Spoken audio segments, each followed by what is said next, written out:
Ito yan. We called it as function. Okay? Meron tayong special relation. We called it as function. Okay? Then, of course, function,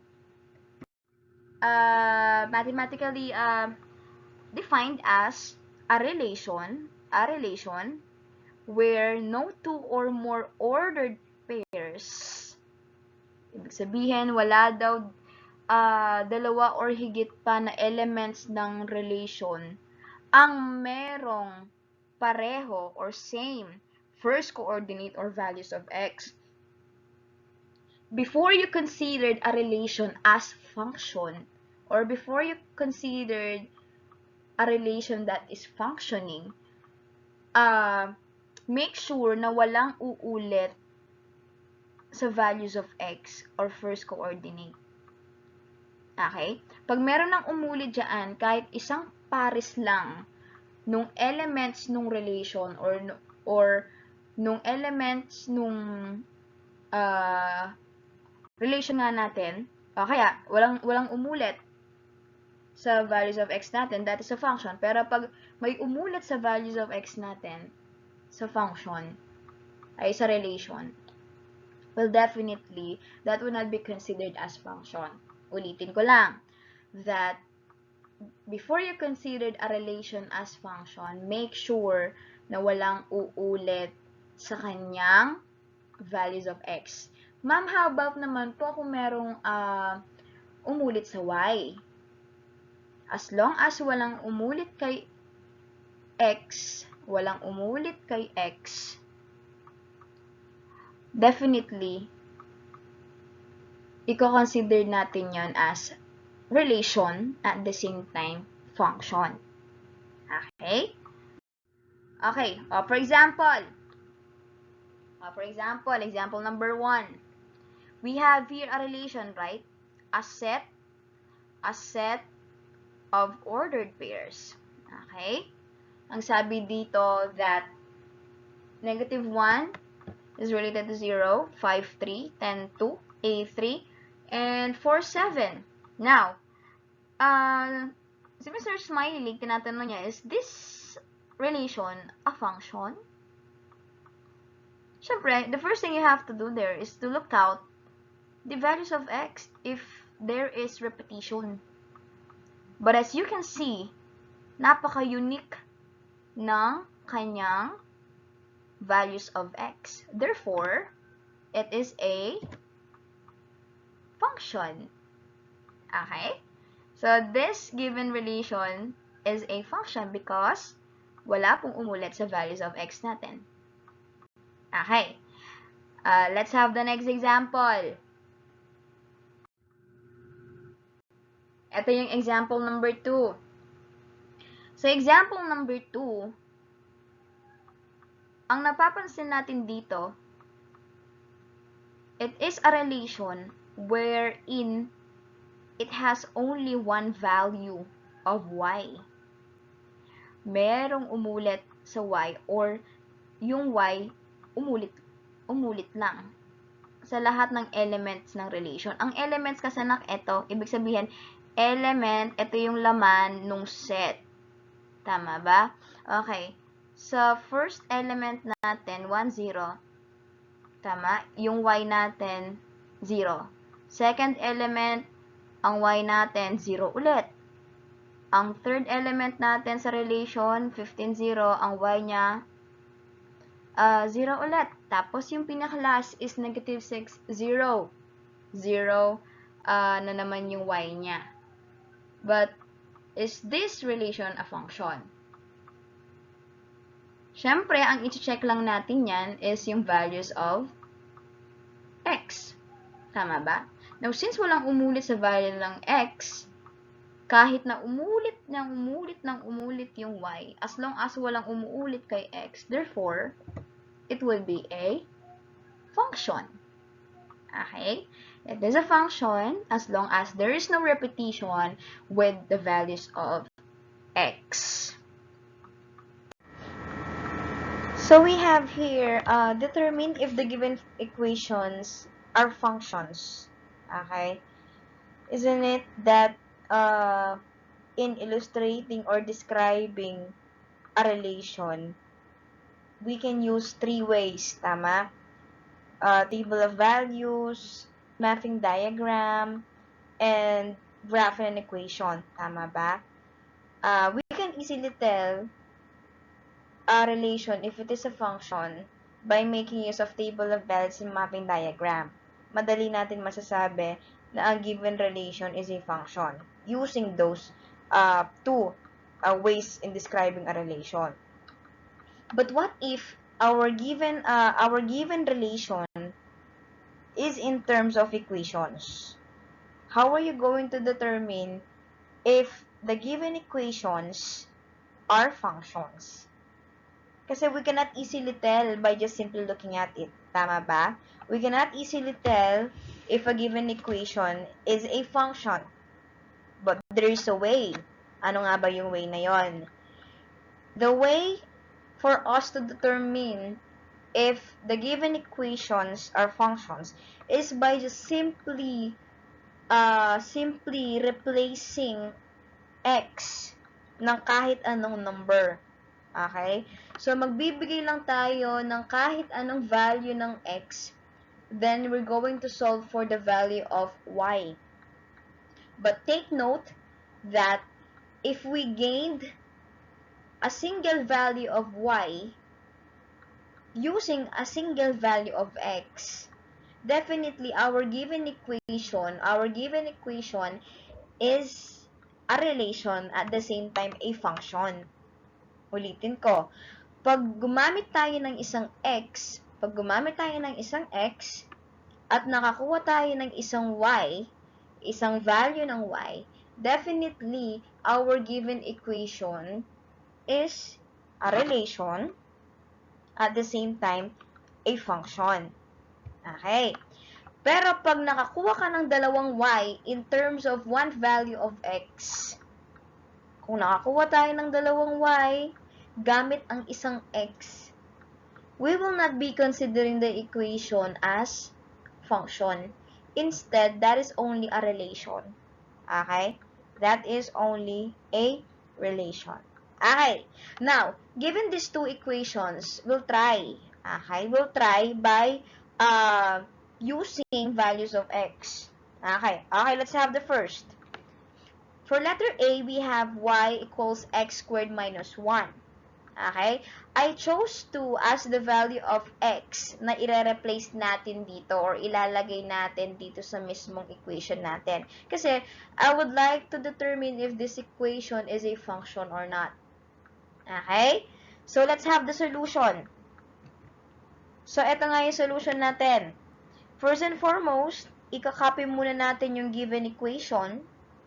Then, after that, is we substitute our chosen x, which is 2, dun sa given equation natin, then we simplify and look for y.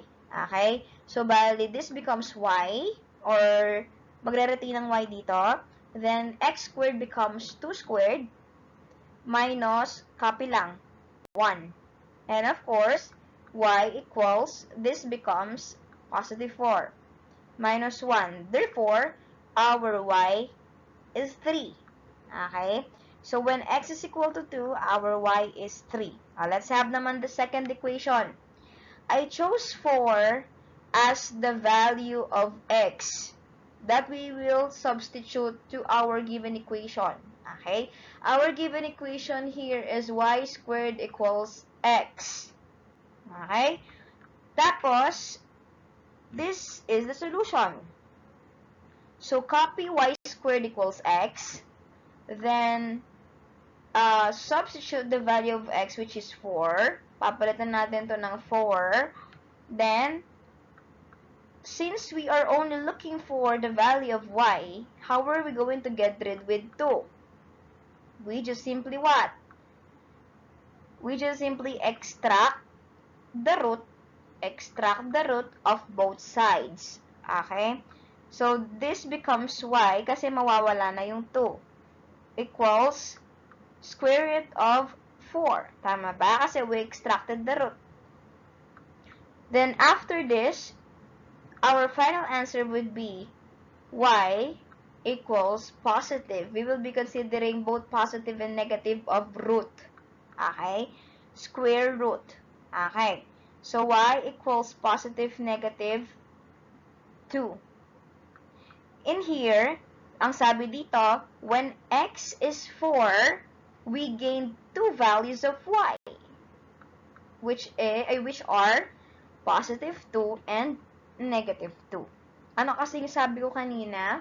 That if we substitute a value to x and we gained a single value to y or for y, our given equation is a relation at the same time a function. Okay? Tapos naman, if gumamit tayo ng isang value ng x, tapos nakakuha tayo ng dalawang values ng y, the given equation is only a relation, but it's not a function. Okay? Now, this would be the ordered pair for A.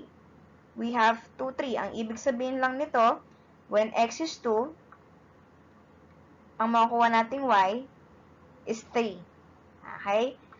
Tapos naman, ang ordered pair naman na kabila, nitong equation na to, when x is 4, y is 2. And at the same time, when x is 4, y is also related to negative 2. And ang general definition ng function is there should no repetition sa value ng x natin or first coordinate. But since having these ordered pairs wherein umulit si x, dito pa lang malalaman na natin that the given equation na prinoses natin is only a relation but it's not a function because of this. We just simply use a single value of y, kaso nakakuha tayo ng value of x na dalawa. Okay? Therefore, between these two equations, A and B, A serves as a relation at the same time a function. And B is only a relation, but it is not a function. Okay, so after knowing if our given equation is a function, we will now represent that equation using function notation. Okay? A function notation wherein it is defined as y as a function of x, or simply means that y is equal to the function of x. Anong ibig sabihin ng y equals f of x? Ang ibig sabihin ng y equals f of x is that for us to get the values of y, we will function or we will process the values of x. Parang kaninang ginawa natin. Nag-process tayo ng value ng x, tapos nakuha natin si y. So, that is function. Okay? So, y is equal to the function of x. Okay? Since na-prove natin that a given equation is a function, we can write it in the form of function notation. Okay? Using this format. Okay? No, wherein y is the same as f of x. Okay? Parang kanina, etong mismong equation na to, we have proven this on our recent slide that it is a relation at the same time a function. Kasi kahit anong ilagay mo na value ng x dito, ang makukuha mo lang is tigi isang y. Isang x at isang y. Okay, therefore, this equation is a function. Okay? Now, since this is a function, we can write it in another way. Okay? So that, marirecognize natin agad that the given expression is a function. Okay, how? By just simply replacing y as f of x. Okay? By just simply replacing y as f of x. So, papalitan lang natin si y ng f of x kasi according to the definition that y is equal to f of x. Therefore, we can replace y as f of x. Okay?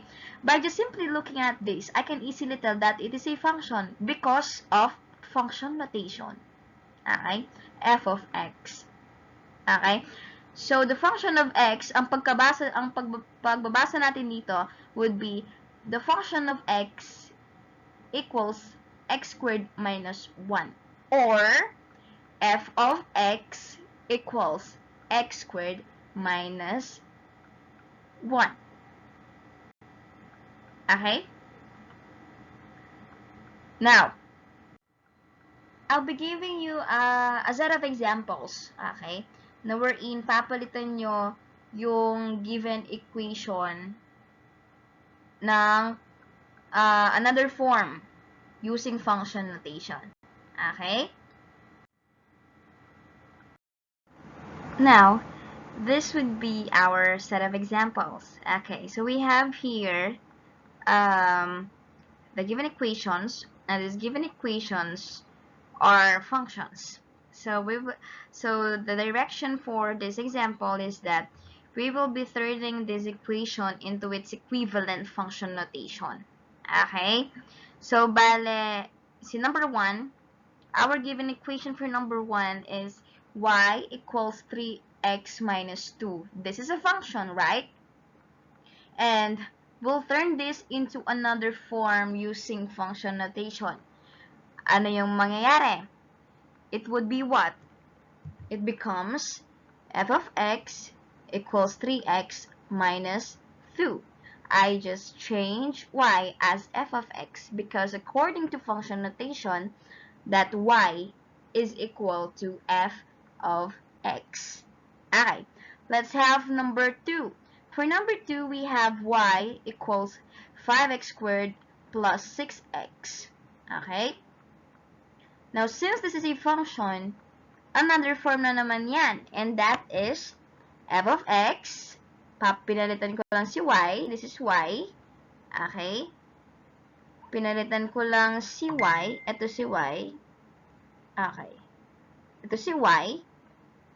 Tapos, equal siya sa 5x squared, same, plus 6x. So, this is the equivalent form of this equation using function notation. Okay. How about number 3?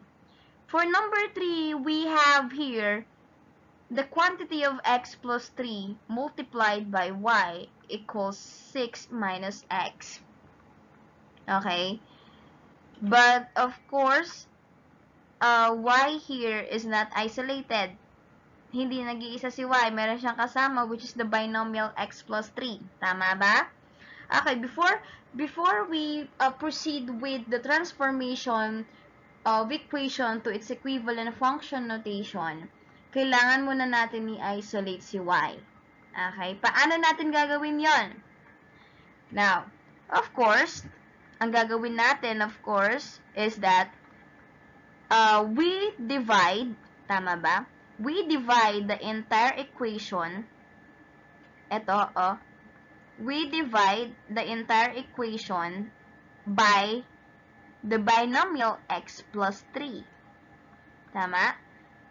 Because, yan, the binomial x plus 3. Para makancel si x plus 3 dito. Tama? Ang matitira na lang dito sa left-hand side ng equation natin is just si y.